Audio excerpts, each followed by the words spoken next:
we're developing a society because of all of these different toxins known to affect brain function.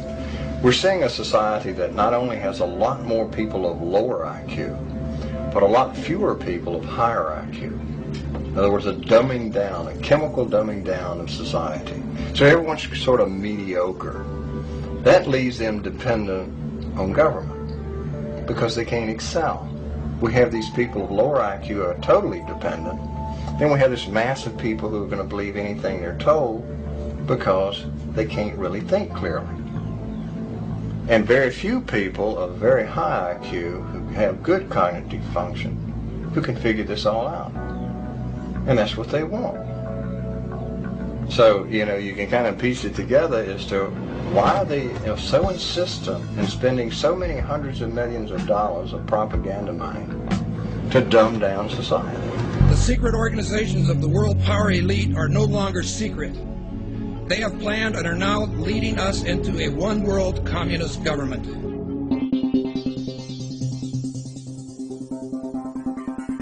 It's no longer a theory.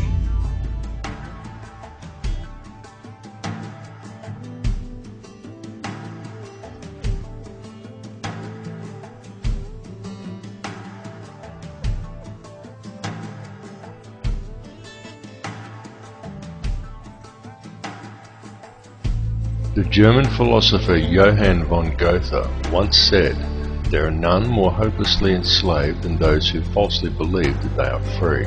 But few who hear the words ever realize that they are the ones to whom Goethe was referring. For the reality is that every person in the civilized world is enslaved from childhood. They are enslaved in a prison without walls or bars, and so few ever realize it, but all are enslaved nonetheless. And what the people of the world are enslaved to is a system of perpetual self-generating debt that is created for them wholly by design by private international banking interests. And the people are taught from an early age to just accept this debt because this is just the way things are. But the reality is that this is not just the way things are, but more the way things have been designed. And all one has to do is to glance around them at the state of the world today to realize that though this is the way things currently are, it is most definitely not the way things should be. The most powerful and useful tool a person can ever gain in their life is knowledge. For with knowledge comes wisdom and a deeper understanding. And real truth can be exhilarating because real truth will set you free. Now whether you believe in the Illuminati or not, whether you take the time to listen to so-called conspiracy theories or not, there are some things that should be clearly understood by all. These are not conspiracy theories by any stretch of the imagination. They are well documented, quite traceable, and very provable facts. And these facts are as follows. There is one ruling bloodline that exists on this earth. This ruling bloodline is very old. It is the same bloodline that has always ruled the earth ever since the days of ancient Egypt, and it is very pervasive. For example, many people think that anyone can get to be President of the United States, but the reality is that all US presidents have been Freemasons, and a large number of them are in fact related, and their lineage can be traced back to European monarchy, and in particular to the line of William of Orange. This elite bloodline can actually be traced back a good deal further than William of Orange, and even back as far as the royalty of ancient Egypt. And it is this very same bloodline that has ruled the earth ever since, and to which the British monarchy and the current US president can both ultimately be traced. Many people may be surprised to learn that US President George W. Bush is in fact the 13th cousin of Queen Elizabeth II, the current British monarch.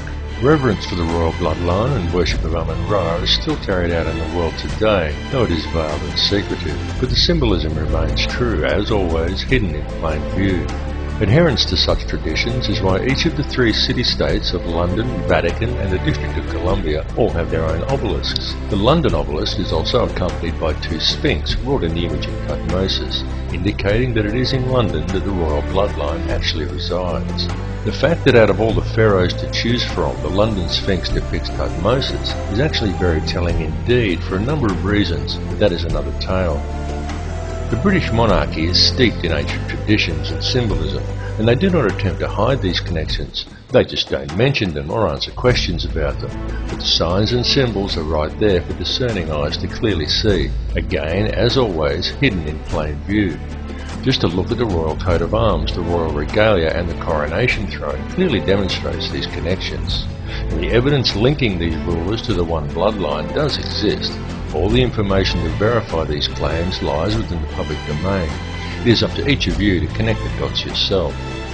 More importantly, however, is the fact that over the last 200 odd years there has developed behind this ruling bloodline another elite class, somewhat similar to a priesthood that remains hidden in the shadows. This shadowy priesthood is the money changers, the international banking elite, consisting of 13 very influential families, and it is this shadowy elite who ultimately controls things from behind the scenes. This control is achieved through covert manipulation of the global money systems and maintained through an intricate web of interconnected secret societies, through which control over the flow of all money, all resources, all food, and more importantly, all information through manipulation of the world's educational institutions and corporate media is also achieved. Many of these smaller secret societies are completely oblivious to the existence of the others, but all lead back to a round table of just 6 and ultimately to one at the very top that is populated by virtually a handful of individuals. It is this handful of very powerful men that controls all the other societies, and through them the heartbeat of the entire world. The society that sits at the very top was founded on Knights Templar traditions in Bavaria in 1776 by a man called Adam Weishaupt, and this is the Order of the Illuminati. The man who commissioned Weishaupt for the task was Mayor Amschel Rothschild, and it was done in order to carry out a plan conceived by Rothschild and the heads of 12 other families at a secret meeting that took place in 1773. These families included the Warburgs, the Schiffs, and the Oppenheimers. The Illuminati has since become the most powerful society in the world, and in the last 230 years it has been instrumental in helping the Rothschild family accumulate over 1/2 of the world's total wealth, at the cost of quite literally millions of innocent lives. The hoarded wealth of this one family alone could comfortably feed, clothe, and house every man, every woman, and every child on Earth. And this is just one of the 13 Illuminati families. The goal of the Illuminati has always been a simple one, and that is to achieve, by whatever means possible, total ownership and control over no less than every resource, every government, every rock, every drop of water, every blade of grass, and every living creature, both human and non-human, in the entire world. And since its inception, for over 230 years, the Order of the Illuminati has been tirelessly, relentlessly, and unfalteringly steering its members towards the achievement of that one ultimate goal. Through secrecy, they have so far been extremely successful in their endeavours. In fact, so much so that we are right now living in the time when they intend to see this long-spanned work come to fruition. The situation we are witnessing in the world right now is in fact the final endgame of the Illuminati. This is their big grab for ultimate power and mass depopulation. Some people claim that the Illuminati is a myth, and what is really to blame are organisations such as Zionism, but I assure you that this is not the case. It goes far deeper than Zionism, and such people have simply limited the scope of their vision. They have locked onto an answer that supports their beliefs and have refused to delve any deeper. They are not seeing the bigger picture. Greek philosopher Socrates once said that true wisdom is knowing how little we actually know, and he was absolutely correct, and this is why it is important to keep an open mind and allow your beliefs to be flexible enough to change as new knowledge is acquired. And it is important to listen to all the information and not